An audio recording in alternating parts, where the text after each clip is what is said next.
dentro dos seus consultórios, e ela tem um outro eixo que é do estímulo à produção dos herbários para fomentar como as plantas medicinais são historicamente trabalhadas pela população, né? Aí ela tem ações do campo da formação e tem ações do campo do cuidado. Qual o problema da PNEPIC? É que ela trabalha com regulação de procedimento.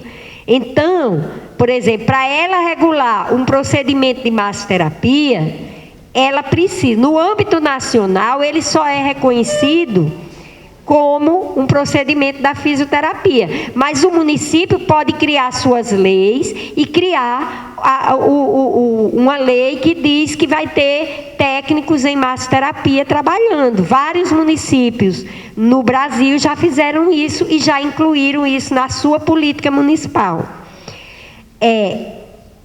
Mas as práticas tradicionais, do jeito, a política de práticas integrativas, ela fomenta a que elas sejam incluídas, respeitadas. Por exemplo, lá no SUS em Fortaleza, nunca se discutiu a contratação de rezadeiras para o SUS. Nós tínhamos, por exemplo, em 2 cidades, durante um tempo, um diálogo da estratégia de saúde da família que convidava as rezadeiras para virem num determinado dia na unidade, como uma forma de referendar que o trabalho que ela fazia era importante. E a rezadeira voltava para fazer o seu trabalho na comunidade, como ela sempre fez.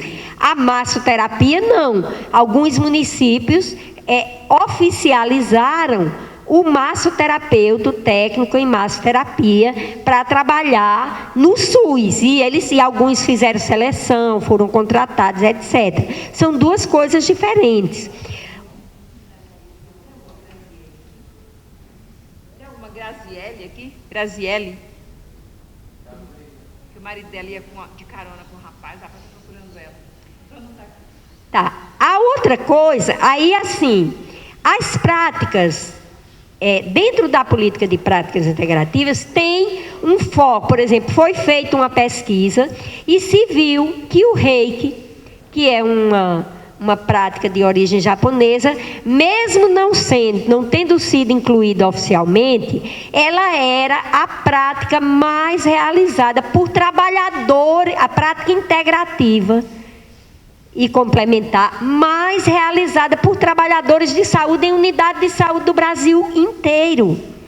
Então, às vezes a gente precisa ter um cuidado, porque a gente vai dizendo que é preciso só incluir os terapeutas populares, mas é muito importante que os trabalhadores da saúde tenham acesso a essas práticas na sua formação, porque senão nunca a gente vai ter sempre a repartição, a fragmentação. De um lado, o povo do movimento popular, que trabalha com as práticas integrativas, e do outro lado, os trabalhadores de saúde trabalhando com práticas fragmentadas. Eu sou médica, sou homeopata, sou aprendiz de xamã, sou reikiana, e eu faço minha prática integrativa como trabalhadora de saúde do SUS que sou.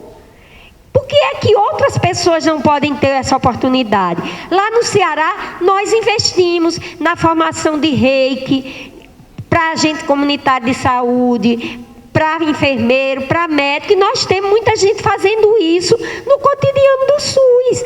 Ela não foi contratada para fazer isso, mas ele inclui isso na prática terapêutica. Agora, para que a PNEPIC regule a inclusão, a contratação de um profissional acupunturista, de um profissional homeopata, precisa ter aquilo que está reconhecido pelas corporações. E aí é a luta da gente para sair tudo do centro do médico, que aí é a luta contra o ato médico, que é uma luta que a gente vai travar lá na Câmara. E não venha dizer que não tem um diferencial de olhar de partido político, não, porque tem. Né? Porque é aquilo que a Simone já colocou. Não estou nem defendendo partido A ou B, que eu acho, mas é completamente diferente quando você pega partidos que defendem um caminho que vai mais no plano da soberania de um Estado que contempla os direitos da sociedade, e aqueles que defendem um Estado que é privatizado. Agora, a política de práticas de educação popular em saúde, ela tem um outro caminho. Sim, então na PNEPIC você tem cuidado e você tem formação, mas infelizmente ainda é uma política que, por ser contra-hegemônica, praticamente não tem financiamento, é muito pouco. Aí o que é que a gente precisa discutir? Como é que a política de educação permanente inclui a formação nas práticas integrativas e complementares, para fazer o diálogo com a prática integrativa? Tá, a política de educação popular, que essa é uma coisa que vem me incomodando desde ontem. Ela não é uma política só de prática de cuidado. Ela é a educação popular é essa ideia da participação ativa do cidadão, é essa ideia de que o cidadão constrói seus movimentos emancipatórios, que ele constrói seu processo participativo dentro do SUS. Então, ela inclui muita coisa, não é só as práticas de cuidado. As práticas de cuidado é um eixo da política. Porque desde ontem eu ficava aqui ouvindo e me incomodando, porque parece que só a prática de cuidado é educação popular. Por exemplo, isso que o Rai e o Johnson fizeram aqui ontem, para nós está dentro da política de educação popular. A discussão das práticas da afro-religiosidade, que não são só a prática de cuidado em si, que tem a prática da articulação comunitária no terreiro, para mim, para a gente estar dentro da política de educação popular no eixo participação.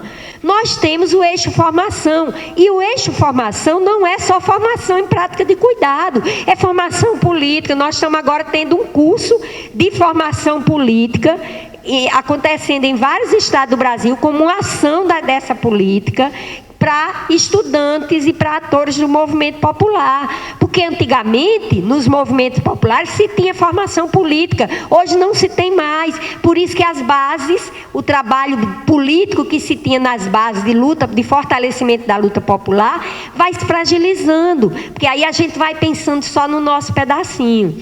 Então, gente, a política de educação popular, ela tem 5 eixos. Um desses eixos é o eixo do cuidado, que traz essa referência, esse fortalecimento das práticas populares de cuidado. Mas ele tem um eixo que é o da formação, que é trazer para o contexto da formação no campo da saúde, para que os estudantes do campo da saúde comecem a problematizar, comecem a entender que eles não sabem tudo, que não é porque eu sou médico e passei 6 anos na faculdade de medicina que eu sei de tudo, porque às vezes eu aprendi uma coisa lá e quando eu chego na minha comunidade, eu trabalhei com os índios 3 anos e meio, e às vezes a gente chega e aquilo que a gente aprendeu não vale porque não dá certo. Alguém dizia hoje assim: eu nunca tomei vacina, mas eu me vacinei comendo as caças do mato. Uma professora indígena fez isso comigo. Ela me fez comer carne de cobra sem saber, porque para ela, se eu comesse, ela me queria bem, e se eu comesse a carne da cobra, eu estava protegida contra a picada de cobra.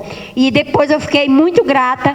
Ela só foi me dizer depois que eu tinha comido a carne de cobra, né? Então, a gente precisa estudar a educação popular para a gente aprender essas coisas. Dialogar não é só escutar o outro, não. É escutar o outro e entender que ele está dizendo alguma coisa importante, né?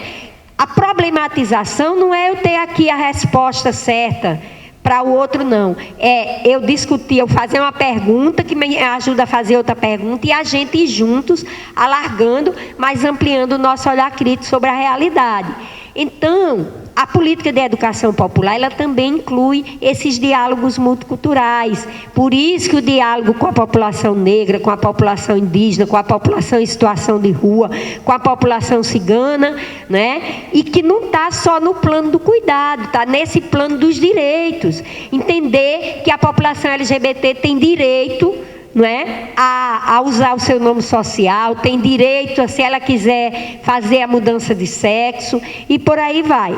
Então, o que eu queria dizer, está ali os eixos estratégicos da política, né? E que aí sim a gente agora, voltando um pouco para como é que a ANEPS dialoga com essas políticas. E aí a gente entende que é muito importante que a gente saia daqui com algumas estratégias. Nós não podemos sair daqui soltos, né? Nós não podemos passar 3 dias aqui e isso ficar só ideias mirabolantes na cabeça. Poxa, tem ideia da gente circular nas comunidades? O Gustavo disse, isso aqui é a culminância de 7 encontros. Mas se 7 encontros ainda não deu para a gente conhecer a política, vamos apoiar a proposta do como é Tchum? A proposta do Tchum e vamos pensar, não precisa, aquilo que a Mary diz, não tem dinheiro para a gente fazer um curso, não precisa ser curso não, gente. Vamos nos organizar, olha, é possível, nesse dia dá para a Sueli ir para tal comunidade, naquele dia dá para, cadê aquela menina professora da UFMT que estava hoje no nosso grupo? Está ali, Marta, né? A Marta pode ir, a Marta pode fazer uma articulação a partir do curso da saúde coletiva. Então, acho que a gente precisa sair daqui com algumas ideias, bem mais assim, tem ideias, mas vamos tentar colocar algumas delas assim em prática para a gente efetivar. Né? Vai ser esse processo nas comunidades para a gente fortalecer a discussão da política. E aí, ao discutir a política, a gente pensar como é que a gente fortalece a ANEPS. E a ANEPS é simplesmente o quê? É a gente entender que a gente precisa estar junto. Que é como a Josita, né? É como a Josita disse, olha, vamos juntar a luta do movimento da segurança alimentar, a luta dos que estão aí lutando pelas organizações comunitárias, a luta pelas práticas de cuidado, a luta pelo povo da cultura popular que está aí, que não tem acesso aos editais da cultura, mas que estão fazendo suas práticas de resistência. Como é que a gente junta isso tudo, né, para a gente fortalecer a nossa política e fortalecer a nossa ANEPS? Aí, a gente tem que pensar nisso tudo, olhando também, tendo como horizonte essa 15ª conferência, onde a gente pode ter essa 15ª conferência como um espaço onde a gente leva as propostas que a gente discutiu nesses encontros. Então, também queria agradecer...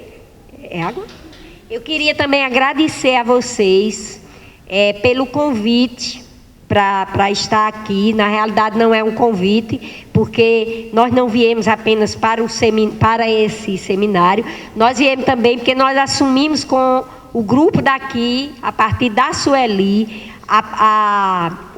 o trabalho para a gente fazer uma formação continuada em Reiki, de uma forma a gente formar alguns mestres de Reiki que possam dar continuidade ao processo de formação em Reiki, do jeito como nós estamos fazendo há 8 anos, do Ceará para Sergipe, para Alagoas, para o Rio Grande do Sul, sem a gente precisar de dinheiro. Precisa, às vezes, do financiamento da passagem, precisa, às vezes, do financiamento da alimentação, para a gente se juntar no lugar. E, às vezes, a gente faz isso mesmo, consegue a chácara de uma amiga, consegue a casa de praia de outra, e a gente vai se encontrando e vai pensando que vamos seguir em frente pela nossa ação solidária. Vamos reivindicando do governo as verbas, mas enquanto ela não chega, a gente faz como Paulo Freire diz: não vamos esperar na pura espera, porque o nosso tempo de pura espera é um tempo de espera vão. Por isso que nós vamos conjugando o verbo esperançar, porque nesse verbo tem ação, a ação que cada um e cada uma pode fazer para começar e construir o que ele chamou o inédito viável. Obrigado, Verinha. Então, depois dessas considerações que a Vera nos traz, né, toda essa ciranda de conhecimento, de experiências e de vida, né, que nós trazemos aí das nossas realidades, dos nossos lugares, e sabendo desse papel de sujeitos, né, que temos na construção dessa política, porque ela não está construída, ela se constrói nessa caminhada, ela se constrói nessas discussões e nas nossas ações, dia a dia, né? Então, para a gente dar uma revigorada, nós vamos, depois, sim,